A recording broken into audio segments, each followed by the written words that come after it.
तो सबसे पहले श्यानता समझते हैं। जनरली इसको हम लोग बोलचाल की भाषा में विस्कोसिटी बोलते हैं। तो श्यानता थोड़ा कम दिमाग में है, विस्कोसिटी ज़्यादा होता है। तो यहाँ पर ये विस्कोसिटी है क्या? तो जैसे हम लोग घर्षण पढ़े थे कि दो संपर्क सतहों के बीच क्या लगता है, घर्षण बल, वो भी कहाँ लगता है, गति के विपरीत दिशा में। बस यहाँ भी वही है, यदि कोई द्रव है तो द्रव का वह गुण जिसके कारण परतों के बीच आपेक्षिक गति का विरोध करती है। देखो जैसे मान लो यदि द्रव को समझो तो द्रव भी विभिन्न परतों का बना होता है ना। जैसे मान लो इतनी मोटी धार पानी की गिर रही है ऐसे, तो समझ लो उतनी मोटी धार में हजारों परतें होंगी, एक पानी की परत ये, फिर उसके ऊपर, फिर उसके ऊपर, फिर उसके ऊपर, लेकिन परत अलग अलग दिखाई नहीं देती, है ना। तो यहाँ पर वही है कि द्रव का वह गुण जिसके कारण परतों के बीच आपेक्षिक गति का क्या होता है, विरोध होता है, उसे ही क्या कहते हैं, श्यानता होती है। ठीक है, तो ऐसे समझ लो कि मान लो पानी यहाँ एक परत ये गिर रही है, पानी की दूसरी परत ये गिर रही है, फिर यहाँ पर ये तीसरी परत ये गिर रही है। तो क्या होता है कि जो पहली परत है और ये दूसरी परत है, ये एक दूसरे के गति का क्या करती हैं, विरोध करती। ठीक है, ये वाली परत होगी तो इसका विरोध करेगी, उसके बगल वाली होगी तो उसका विरोध करेगी, ऐसे विरोध करती है। तो हम इसको बोलते हैं कि इसके आपेक्षिक गति का क्या कर रही है, विरोध कर रही है। इसे ही हम क्या कहते हैं, श्यानता कहते हैं। अब आपेक्षिक गति क्या होती है, यदि यहाँ पर हर परत का वेग अलग अलग हो, ठीक है, तो आपेक्षिक गति कहलाएगी। जैसे मान लो हम रास्ते में जा रहे हैं और मेरे बगल से कोई लड़का जा रहा है तो बराबर साथ साथ जा रहा है, तो मान लो मेरी स्पीड 5 मीटर प्रति सेकेंड है, बगल वाले की भी स्पीड कितनी है, 5 मीटर प्रति सेकेंड है। तो आपेक्षिक वेग घटा के निकालते हैं, तो दोनों को घटाएंगे तो कितना हुआ, 0, माने आपेक्षिक वेग नहीं है। लेकिन मैं फास्ट चल रहा हूँ, मान लो 7 मीटर प्रति सेकेंड, और दूसरा वाला मेरे पीछे चल रहा है वो 5 मीटर प्रति सेकेंड हो गया, तो दोनों की गति में कितने का अंतर आ गया, 2 का। तो 2 उसका क्या कहलाया, आपेक्षिक वेग कहलाया। तो जब ये परतें अलग अलग वेग से गिरती हैं, जैसे ये वाली थोड़ी तेज गिर रही है, ये वाली थोड़ा धीमे गिर रही, वो और धीमे गिर रही, तो इनके बीच क्या होगा, आपेक्षिक वेग। इस वेग का क्या करेगा, द्रव विरोध करेगा। तो इस विरोध को हम क्या बोलेंगे, श्यानता। तो चलो यहीं से चालू करते हैं। तो क्या है, ये द्रव है मान लो, तो द्रव का वह गुण जिसके कारण परतों के बीच आपेक्षिक गति का विरोध होता है, उसे क्या कहते हैं, श्यानता कहते हैं। समझ में आ गया। अब यहाँ श्यानता का कारण क्या होता है, श्यानता का कारण होता है ससंजक बल, और ससंजक बल का मतलब होता है समान अणुओं के बीच लगने वाला आकर्षण बल। तो यहाँ देखो, मैं अभी ये परत की बात कर रहा था, शहद का, मान लो शहद है या पानी है, तो जो पहली परत है वो भी क्या है, शहद की, जो दूसरी परत होगी वो भी किसकी है, शहद की, तीसरी वाली भी किसकी है, शहद की। तो ये एक दूसरे का विरोध क्यों करते हैं, क्योंकि एक अणु दूसरे अणु को अपने पास आकर्षित करता है, खींचता है, चिपकाना चाहता है। यदि आप मान के चलो कि 4 लोग हाथ पकड़े हो, तो एक भागे जा रहा है, तो दूसरा वाला यदि धीरे धीरे भाग रहा है, तो आप कभी कैसा चलना पड़ेगा, धीरे धीरे ना चलना पड़ेगा विरोध। कभी कभी ऐसा है, छोटे छोटे बच्चे होते हैं, अब पापा का हाथ पकड़ के चले जा रहे हैं, पापा तेज तेज भागे जा रहे हैं, तो बच्चा का हाथ खींचता है, तो अपनी स्पीड को क्या कर देता कम। बस वहां बच्चा जा रहा है, यहाँ पर क्या जा रही है, परत जा रही है। ठीक है, तो मेरा हाथ और उनका हाथ एक तरह से जुड़ा है, तो हाथ भी चमड़ी वो भी चमड़ी, तो एक तरह से एक ऐसा बल हो गया, ससंजक बल हो गया। तो ससंजक बल यहाँ भी शहद, बगल वाली परत भी शहद, तो ये समान अणु हो गए, समान अणुओं के बीच जो बल लगता है आकर्षण वाला, उसे हम क्या कहते हैं, ससंजक बल। तो यदि एक लाइन में पूछा जाए कि श्यानता का कारण क्या होता है, तो क्या होता है, ससंजक बल। ठीक है, अब हम बात करते हैं कि यार इसका उपयोग क्या है।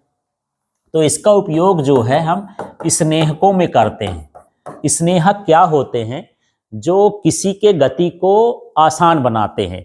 जैसे मान लो ग्रीस है, तेल है, ग्रेफाइट है ना, ये सारा कुछ हम इस्तेमाल करते हैं गति को तेज। जैसे आपकी साइकिल चल रही हो, अब उसकी चैन खड़खड़ाने लगे, तो आप क्या करते हो, उसमें तेल डालते हो। तेल डालते हो तो चिकनाई बढ़ जाती है। चिकनाई बढ़ने का मतलब उसकी श्यानता को आपने क्या कर दिया, बढ़ा दिया।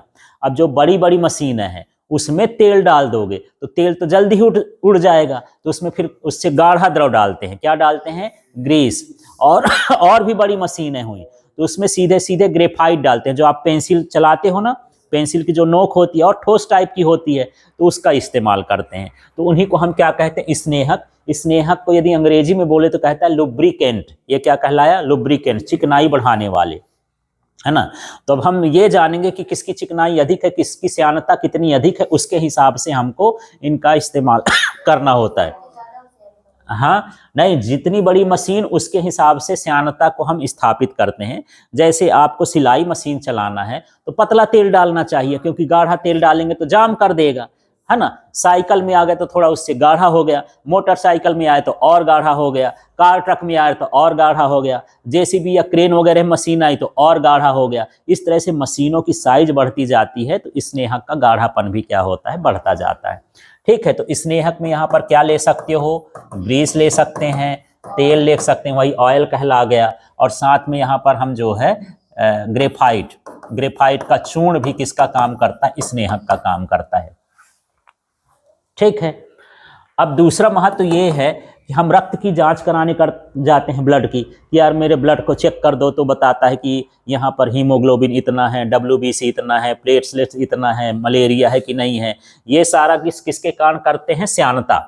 तो जो रक्त की जांच भी है, रक्त की जांच किसके कारण, श्यानता के कारण। यदि ब्लड गाढ़ा हो गया, कुछ भी हो गया, तो गाढ़ेपन से हमको अंदाज लग गया कि ब्लड में कुछ न क्या इन्फेक्शन है, और इन्फेक्शन की हम माप करते हैं। जैसे मान के चलो एक पतले जो हमारा सामान्य रक्त है, उस रक्त में हम मान लेते हैं कि यदि सामान्य रक्त है तो हीमोग्लोबिन 18 पॉइंट रहता है, यदि गाढ़ा हो गया तो कम मान लेंगे। तो हम उसका जो निर्धारण करते हैं कि कितना हीमोग्लोबिन है, कितना क्या है, किसके आधार पर करते हैं, श्यानता के आधार पर। उसके गाढ़ेपन और पतलेपन के आधार पर हम उसका सैंपल का जांच कर लेते हैं कि खून पतला है कि गाढ़ा है, इसके हिसाब से उसमें उसके काउंट करते हैं कि प्लेटलेट्स कितना है, WBC कितना है, RBC कितना है, जो भी उसके कंपोनेंट होते हैं सारा हम देखते हैं। ये इसका क्या कहलाया, महत्व कहला गया। ठीक है, तो महत्व उपयोग समझ में आ गया। स्नेहकों के रूप में हम इसका उपयोग करते हैं, और दूसरा रक्त की जाँच करने में हम इस श्यानता गुण का उपयोग करते हैं। अब ये निर्भरता किस पर निर्भर करता है, तो ये दो चीज़ों पर निर्भर करता है। ये द्रवों की प्रकृति पर निर्भर करता है।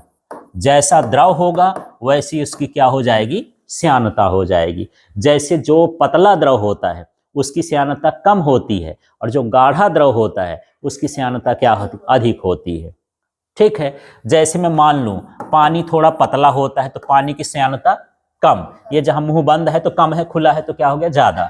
यहाँ पर शहद है मान लेता हूँ, तो शहद की इससे क्या हो जाएगी, ज़्यादा। यहाँ पर ग्लीसरीन है, ये शहद से भी गाढ़ा होता है, तो उसकी श्यानता क्या हो गई, और अधिक हो गई। इस तरह से द्रव की प्रकृति पर निर्भर करता है कि किसकी श्यानता कितनी और होगी। और ठोस जैसे मान लो ग्रेफाइट है तो ग्रेफाइट की श्यानता और अधिक हो जाएगी। यहाँ पर यदि गैस मान लें तो गैस की श्यानता क्या हो जाएगी, कम हो जाएगी, और पतले हैं। इस तरह से हाँ, पानी से भी कम होगी। जो पानी का ना कहला, गैस तो अलग अणु है, दूर दूर है, पतला कहला गया। तो गैस से ज्यादा पानी, पानी से ज्यादा शहद, शहद से ज्यादा ग्लीसरीन, ग्लीसरीन से ज्यादा ग्रेफाइट, ग्रेफाइट से ज्यादा सारी ठोसों की जो श्यानता होगी, है ना। ठोस यदि पिघला दें ठोसों को तो उसमें भी श्यानता आ जाएगी। जैसे लोहे को भी पिघलाया जा सकता है, 1900 डिग्री सेल्सियस के ताप को रख दो तो लोहा भी पिघल जाएगा। ठीक है, तो ये द्रवों की प्रकृति पर निर्भर करता है। और दूसरा निर्भर करता है किस पर, ताप पर। यदि किसी चीज को गर्म करोगे तो गर्म करने पर वो पतला होता है, पिघलता है ना, तो ज्यादा बहेगा। जैसे मान लो ये इस समय ठंडी है, अब ठंडी में क्या होता है कि नारियल का तेल है, नारियल का तेल क्या हो जाता है, गाढ़ा, उसकी श्यानता तो लगभग खत्म जैसे रह जाती है। फिर जब उसको पिघलाओगे तब ना होता है, माने वो श्यानता बन गया, और पिघलाओगे तो और पतला हो जाएगा, और पिघलाओगे तो भापे बन के उड़ने लगेगा। ठीक है, तो इस तरह से ताप बढ़ाने पर श्यानता क्या हो रही, बढ़ रही कि घट रही है, घट रही है। पतला होना माने क्या हो रहा है, घट रही है। तो ताप यदि बढ़ेगा तो श्यानता क्या होगी, घटेगी। इस तरह से ये कारक होते हैं। तो कितने कारक हो गए, 2। द्रवों की प्रकृति, जैसा द्रव होगा वैसा श्यानता होगी। जैसे पतले द्रव की श्यानता कम और गाढ़े द्रव की क्या होती है, अधिक। ठीक है, और ताप है तो ताप बढ़ाओगे तो श्यानता क्या होगा, घटेगा। ठीक है, अब हम एक आदर्श द्रव की बात करते हैं।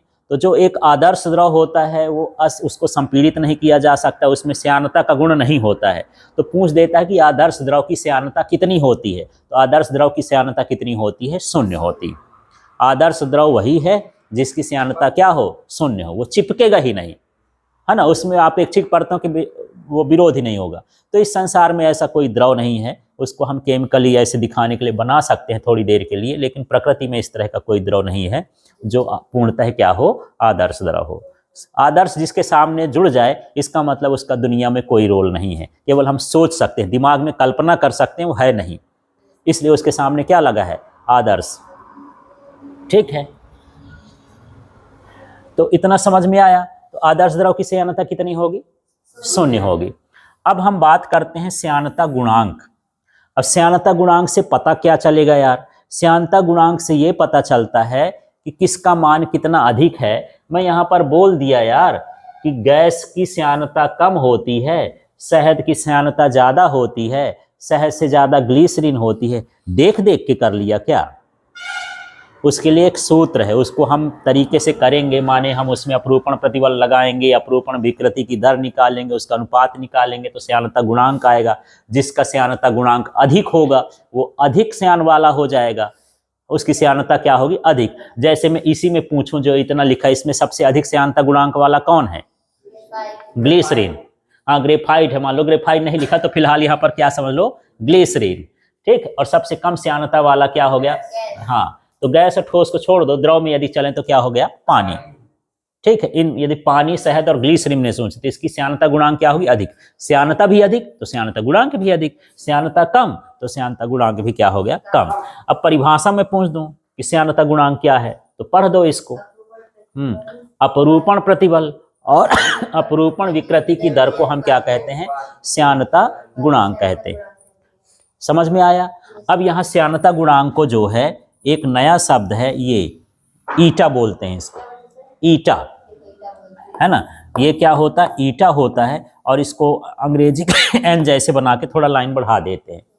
तो श्यानता गुणांक को किससे लिखते हैं, ईटा से। अपरूपण विकृति प्रतिबल, तो प्रतिबल हमेशा क्या होता है, F/A, ये पहले पिछले चैप्टर में पढ़ चुके हैं। और ये अपरूपण विकृति की दर है तो ये वेग बटे यहाँ होता है लंबाई, दूरी, हाँ L है।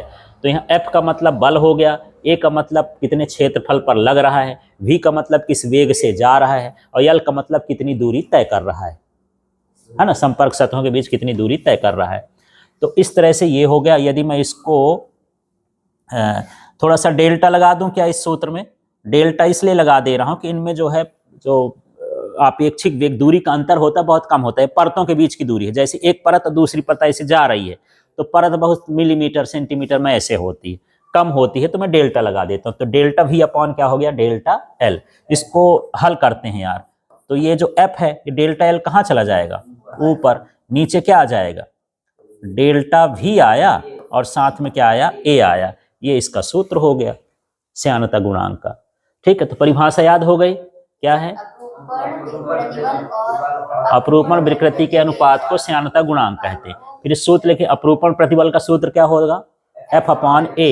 अपरूपण विकृति की दर का सूत्र क्या होगा, delta V upon delta L। F का मतलब क्या है, बल, A का मतलब क्या है, परिच्छेद का क्षेत्रफल, है ना, या संपर्क सतहों का क्षेत्रफल बोल सकते हो। और डेल्टा V क्या कहलाया, हाँ वेग में परिवर्तन, या ये पूरे को आप अपेक्षिक वेग भी बोल सकते हैं। और डेल्टा L क्या है, दूरी, यहाँ पर दूरी समझना है, दोनों परतों के बीच की क्या है, दूरी। ठीक, अब यहाँ पर हम इसका मात्रक निकालें यार, तो इसका जो SI मात्रक होता है, SI मात्रक, इसका SI मात्रक होता है पॉज। ठीक है, ये इस तरह से ये होता है पॉज, है ना। इसको ऐसा करते हैं, ये ऐसे पढ़ोगे तो ये पॉइज हंस पढ़ते हैं, लेकिन ये क्या है, उसको क्या पढ़ेंगे, पॉज। ठीक, हाँ PL से प्रदर्शित करते हैं, इसका संकेत क्या है, PL, क्योंकि इसका जो पूरा साइंटिस्ट का नाम है ना, पॉइजली है, क्या है, पॉइजली, तो उसके हिसाब से L भी आ गया, तो इसको PL से लिख देते हैं, पॉइजली, साइंटिस्ट के नाम से। एक तो ये इसका SI मात्रक हो गया। ठीक है, दूसरा हम इसी से निकाल लेते हैं यार मात्रक। तो चलो बल का मात्रक बोलो, न्यूटन। लंबाई का क्या होता है, मीटर। और यहाँ वेग का क्या होता है, मीटर बटे सेकेंड, मीटर प्रति सेकेंड होता है। और क्या बचा, क्षेत्रफल, क्षेत्रफल का क्या होता है, मीटर स्क्वायर। ठीक है, सबका मात्रक लिखे। अब इसको हल करके देख लेते हैं। तो ये मीटर और ये मीटर तो कट गया, ये सेकेंड कहाँ जाएगा, ऊपर, तो क्या बचा, न्यूटन सेकेंड, और बटे में क्या हो गया, मीटर स्क्वायर। इस तरह से इसका ये वाला भी मात्रक हो गया। ठीक, एसआई मात्रक हुआ पॉज, जब एसआई पूछेगा तो ये, और अन्य मात्रक में ये आ जाएगा। ये मूल मात्रकों के हिसाब से हो गया। ठीक, अब यदि इसकी बीमा निकालना है यार, तो बीमा बताओ कैसे निकालेंगे, एफ के बीमा बताओ। एम एल सॉरी यहां लिख दे तो एम एल टी माइनस 2, ये बल की बीमा हो गई, बटे, या एल भी है ना यहाँ, ये क्या हो गया एल, तो एफ की बीमा लिख दिए, एल की बीमा लिख दिए। आगे क्या है, वेग की बीमा क्या है, एल टी माइनस 1। ठीक, और क्या लिखा है, क्षेत्रफल, क्षेत्रफल की क्या होती, एल स्क्वायर। तो यहां से देख लेते हैं क्या क्या होगा।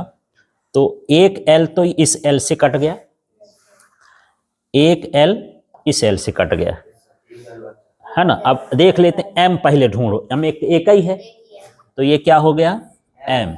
अब एल ढूंढो, कैठो बचे, हाँ ये एम एल टी होता है ना, एल, एक ठो एल बचा है, इस एल को ऊपर लिखोगे तो एल माइनस 1, फिर क्या बचा टी, तो ये टी माइनस 1 है, ऊपर जाएगा तो प्लस 1 हो जाएगा, तो -2 में +1 करोगे तो टी माइनस 1। ये वाला नहीं समझ में आया आप लोग को, ये है ना, ये -1 है और इसमें क्या है -2 है, तो -2 + 1 करोगे तो -1 बचेगा। तो इस तरह से एम एल -1 टी -1 इसका भी सूत्र हो गया। और ये कैसी राशि होती है, अदिश राशि होती है। समझ में आ गया। तो ये सारी चीज़ें किससे रिलेटेड थी, श्यानता से।